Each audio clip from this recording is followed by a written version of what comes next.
Hey, Pastor Art here. Guess where I'm at? I'm on the top of Mount Carmel in Israel.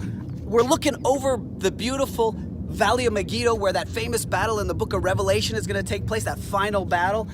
It's a real place. Napoleon called it the most ideal battlefield in the world.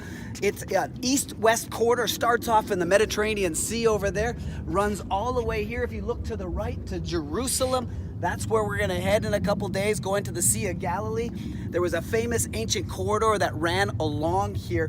Busy traffic. Now, here's what interesting happened on this mountain. In 1 Kings 18, you have Elijah, the prophet Elijah, in northern Israel. All kinds of crummy things are happening. They're following different gods. Elijah shows up and has a showdown with the 450 prophets of Baal and the 400 prophets of Asherah.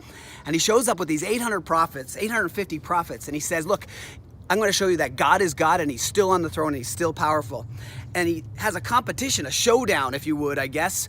And he has two bulls, and he picks one and allows them to pick one, allows them to go first, and makes a sacrifice. They call on their gods, and it's a perfect spot because Mount Carmel, and you have all the Sidonians and the Canaanites that are living over here, and they worship this Baal who controlled the weather supposedly, and this is where they worshiped him, and that's where he shows up and says, we're going to show you who's boss.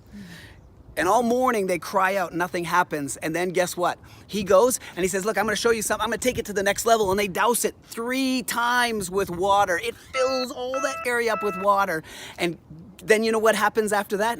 Fire comes down. God shows who he is, shows that he's still faithful and he's still in control. And that happened right here. It's such a great experience to see how God is still the God of the Old Testament, to see our Bibles come alive and see it's not just a historical document, but a spiritual document as well that has validity and application for us today.